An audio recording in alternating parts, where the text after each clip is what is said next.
வணக்கம் மக்களே, welcome back to நேற்று இன்று நாளை. இன்னைக்கு நம்ம வீடியோல திடீர் மோர் குழம்பு தான் பண்ண போறோம். அதுவும் வெண்டைக்காய் பொரிச்சு போட்டு பண்ண போறோம்.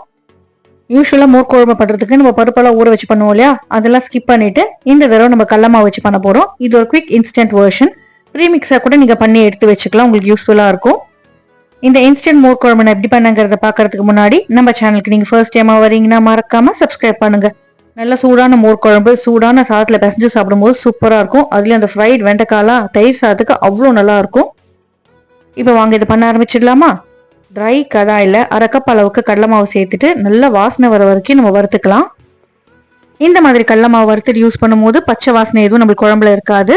இப்போ கடாயில கொஞ்சமா எண்ணெய் சேர்த்துட்டு 1 இன்ச் அளவுக்கு வெண்டைக்காவை கட் பண்ணி வச்சுட்டு அது நல்லா பொன்னிறமா மாறுற வரைக்கும் நம்ம ரோஸ்ட் பண்ணிக்க போறோம்.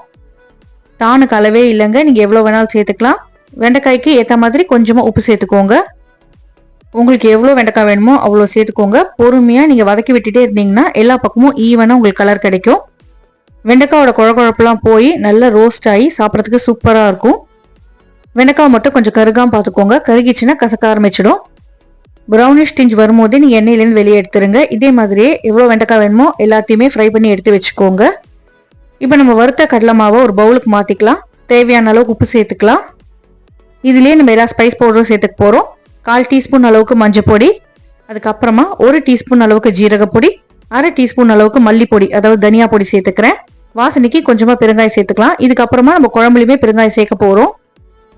காரத்துக்கு 1/2 டீஸ்பூன் மிளகா பொடி சேர்த்துக்கிறேன். நல்லா குழம்புண்டி திக்கா வரதுக்காக 1 டேபிள் ஸ்பூன் அளவுக்கு அரிசி மாவு சேர்த்துக்கலாம். இது எல்லாத்தையுமே ட்ரையாக நல்லா மிக்ஸ் பண்ணி விட்டுக்கோங்க. இந்த மாதிரி ஒரு மிக்சரை நீங்கள் பண்ணி பாட்டிலில் வச்சு ஃப்ரிட்ஜில் வச்சுக்கிட்டீங்கன்னா எப்போ மோர் குழம்பு பண்ணுறீங்களோ அப்போ இதுலேயும் ஒரு 2 ஸ்பூன் எடுத்துட்டு நீங்கள் மிக்ஸ் பண்ணிட்டு யூஸ் பண்ணிக்கலாம். அடுத்ததாக மிக்ஸி ஜாரில் அரை கப் அளவுக்கு தேங்காய், 1 டீஸ்பூன் ஜீரகம், கொஞ்சமாக இஞ்சி, 2லேருந்து 3 பச்சை மிளகாய் சேர்த்துட்டு ஒரு அரை கப் தயிர் சேர்த்துட்டு நைஸாக அரைச்சி எடுத்துக்க போகிறோம். இப்போ நம்ம ரெடி பண்ணியிருக்கிற அந்த பவுடர் மிக்சரில் அரைச்சி இந்த தேங்காய் விழுது சேர்த்துட்டு நல்லா கலந்து விட்டுக்கோங்க.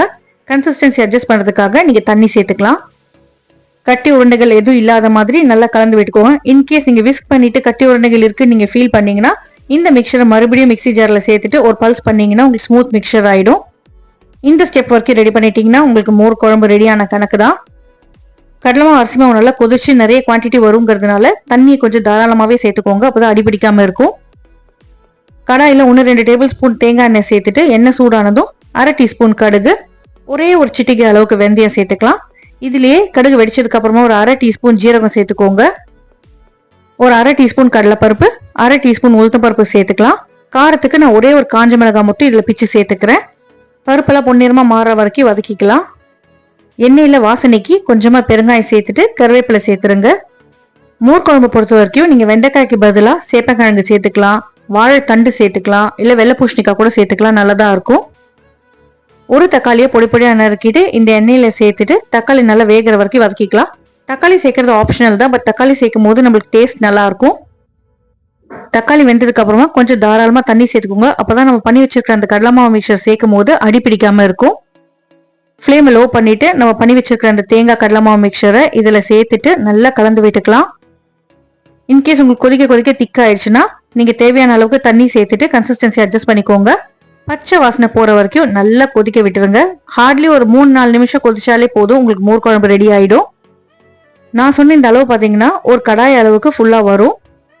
அடிப்பிடிக்காம இருக்கிறதுக்காக அப்பப்போ கலந்து விட்டுட்டே இருங்க. 3 to 4 மினிட்ஸ் கொதிச்சு பச்சை வாசனை போனதுக்கு அப்புறமா நம்ம ரோஸ்ட் பண்ணி வச்சிருக்கிற வெண்டைக்காயை இதுல சேர்த்துட்டு மறுபடியும் ஒரு 2 நிமிஷம் கொதிக்க விட்டுக்கலாம். உப்பு தேவைப்படுதான்னு செக் பண்ணிக்கோங்க. தேவைப்பட்ட உப்பு சேர்த்துட்டு கலந்து விட்டுட்டு அடுப்பை ஆஃப் பண்ணிட்டு ஃப்ரெஷ்ஷான கருவேப்பிலை, அதுக்கப்புறமா பச்சை தேங்காய் எண்ணெய் மேலே அப்படியே கொஞ்சமாக சேர்த்துட்டு கலந்து விட்டுட்டு நீங்கள் சர்வ் பண்ணலாம். கடைசியாக வாசனைக்காக பொடி பொடியாக இருக்கிற கொத்தமல்லி இலைகளை அப்படியே தூவி விட்டுட்டு சூடான சாதத்து கூட சர்வ் பண்ணுங்க. இந்த பொடி மிக்சர் பார்த்தீங்கன்னா அப்பப்போ பண்ணோன்ட்டு இல்லைங்க. இந்த கடலை மாவு பொடி மிக்சரை நீங்கள் பண்ணி ஃப்ரிட்ஜில் ஒரு பாட்டில் எடுத்து வச்சுட்டு அப்பப்போ 2-3 டேபிள் ஸ்பூன் எடுத்து யூஸ் பண்ணிக்கலாம். இந்த இன்ஸ்டன்ட் மோர் குழம்பு ரெசிபி உங்களுக்கு பிடிச்சிருக்கும்னு நினைக்கிறேன். ட்ரை பண்ணி பாருங்க. ட்ரை பண்ணி பார்த்துட்டு எப்படி வந்ததுங்கிறத எனக்கு மறக்காம கமெண்ட்ஸை சொல்லுங்க. நம்ம சேனலுக்கு நீங்க ஃபர்ஸ்ட் டைமா வரீங்கன்னா லைக் பண்ணுங்க, ஷேர் பண்ணுங்க, சப்ஸ்கிரைப் பண்ணுங்க. இன்னொரு வீடியோ நாளைக்கு சந்திக்கிறேன். தேங்க்ஸ் ஃபார் வாட்சிங்.